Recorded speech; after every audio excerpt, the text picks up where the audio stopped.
2024 সালে চাকরির পরীক্ষায় একাধিকবার আসা আগরতলা ষড়যন্ত্র মামলা সম্পর্কে গুরুত্বপূর্ণ 32টি প্রশ্ন ও এর উত্তর। আগরতলা ষড়যন্ত্র দেশদ্রোহিতার মামলা করা হয় 3রা জানুয়ারি 1968 খ্রিস্টাব্দে। পরবর্তীতে বঙ্গবন্ধু শেখ মুজিবুর রহমানকে প্রধান আসামি করে পূর্বের 28 জন সহ মোট 35 জনকে অভিযুক্ত করে রাষ্ট্র বনাম শেখ মুজিবুর রহমান ও অন্যান্য নামে নতুন করে মামলা দায়ের করা হয় 18 জানুয়ারি 1968 সালে। বর্তমানে যদি প্রশ্নে আসে আগরতলা ষড়যন্ত্র মামলা দায়ের করা হয় কত তারিখে, তাহলে এর উত্তর হবে 18 জানুয়ারি 1968 সালে। আগরতলা স্থানটি কোথায়? আগরতলা স্থানটি হচ্ছে ত্রিপুরার রাজধানী। আগরতলা ষড়যন্ত্র মামলা দায়ের করা হয় ঢাকায়। আগরতলা ষড়যন্ত্র মামলা দায়ের করা হয় কখন? জানুয়ারি 1968 সালে। আগরতলা ষড়যন্ত্র মামলার মোট আসামি কতজন ছিলেন? মোট আসামি ছিলেন 35 জন। আগরতলা ষড়যন্ত্র মামলার কোন অভিযুক্তকে জেলখানায় হত্যা করা হয়? সার্জেন্ট জহুরুল হক। আগরতলা ষড়যন্ত্র মামলা কত তারিখ প্রত্যাহার করা হয়? 22 ফেব্রুয়ারি 1969 সালে। আগরতলা ষড়যন্ত্র মামলা কেন প্রত্যাহার করা হয়? প্রচণ্ড গণ আন্দোলনের জন্য। রাষ্ট্র বনাম শেখ মুজিবুর রহমান ও অন্যান্য এই মামলা থেকে কোন তারিখে পাকিস্তান সরকার বঙ্গবন্ধুকে মুক্তি দিতে বাধ্য হয়? 22 ফেব্রুয়ারি 1969 সালে। আগরতলা ষড়যন্ত্র মামলায় কতজনের বিরুদ্ধে রাষ্ট্রদ্রোহিতার অভিযোগ আনা হয়? মোট 35 জন। আগরতলা ষড়যন্ত্র মামলার আসামিদের মধ্যে প্রথম কাকে গুলি করে মেরে ফেলা হয়? সার্জেন্ট জহুরুল হককে। আগরতলা পরিকল্পনার প্রথম নেতা কে ছিলেন? Lieutenant commander Moazzem Hossain. আগরতলা ষড়যন্ত্র মামলার কতজন আসামি জীবিত আছেন? 6 জন। আগরতলা ষড়যন্ত্র মামলা করা হয় 6 দফা দাবি দমনের জন্য। মামলার অভিযোগপত্রে সশস্ত্র বাহিনীর মধ্যে কাকে বেশি অভিযুক্ত করা হয়? লেফটেন্যান্ট কমান্ডার মোয়াজ্জেম হোসেনকে। আগরতলা ষড়যন্ত্র মামলার প্রধান অভিযুক্ত কে? বঙ্গবন্ধু শেখ মুজিবুর রহমান। আগরতলা ষড়যন্ত্র মামলার প্রধান বিচারপতি কে? প্রধান বিচারপতি S.A. রহমান। সরকারের পক্ষে 11 জন সাক্ষী সহ আগরতলা ষড়যন্ত্র মামলায় মোট কতজন সাক্ষী ছিলেন?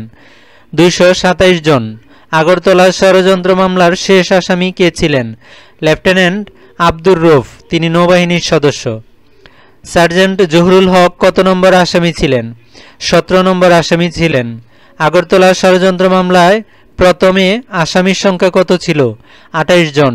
আগরতলা ষড়যন্ত্র মামলার গ্রেপ্তারকৃত আসামিদের বিচার কাজ কোথায় শুরু করা হয়েছিল? কুর্মিটোলা সেনানিবাসে। আগরতলা ষড়যন্ত্র মামলার চেয়ারম্যান কে ছিলেন? বিচারপতি S.A. হাসান।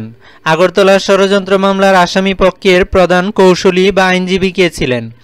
ব্রিটেনের রানীর আইন উপদেষ্টা টমাস উইলিয়াম। যুক্তরাজ্যে প্রবাসী বাংলাদেশিরা এই আইনজীবীকে বঙ্গবন্ধুর পক্ষে নিয়োগ করেন। কখন আগরতলা ষড়যন্ত্র মামলায় আসামি সংখ্যা 28 থেকে 35-এ উন্নীত করা হয়?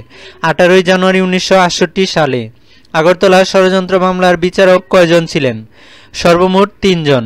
আগরতলা ষড়যন্ত্র মামলার বিচারক প্যানেলের সদস্য কে ছিলেন?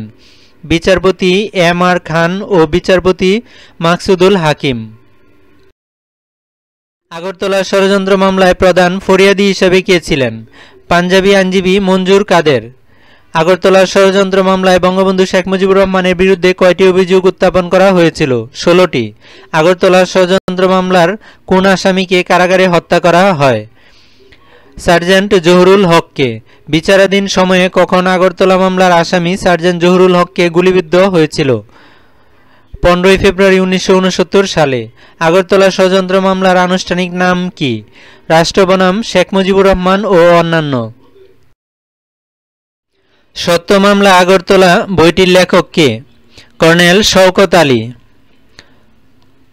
15 ফেব্রুয়ারি আগরতলা ষড়যন্ত্র মামলার অন্যতম আসামি সার্জেন্ট জহুরুল হককে ক্যান্টনমেন্টের অভ্যন্তরে নির্মমভাবে হত্যা করা হয় এবং 18 ফেব্রুয়ারি রাজশাহী বিশ্ববিদ্যালয়ের রসায়ন বিভাগের অধ্যাপক ডক্টর শামসুজ্জোহাকে পাকিস্তানের সেনারা বিশ্ববিদ্যালয়ের গেটের সামনে শান্ত মাথায় কোনো কারণ ছাড়াই নৃশংসভাবে ব্যানার চাষ করে হত্যা করে। এতে গণ আন্দোলন তীব্র থেকে তীব্রতর হয়। আর এই গণ আন্দোলনের ফলেই শেখ মুজিবুর রহমান সহ মামলার সব অভিযুক্তকে 22 ফেব্রুয়ারি 1969 সালে মুক্তি দেওয়া হয়। এ উপলক্ষে রেসকোর্স ময়দানে একটি সংবর্ধনার আয়োজন করা হয়। সে বিশাল জনসভায় ছাত্রনেতা তুফায়েল আহমেদ ছাত্র সংগ্রাম পরিষদের পক্ষ থেকে শেখ মুজিবুর রহমানকে বঙ্গবন্ধু উপাধিতে ভূষিত করেন।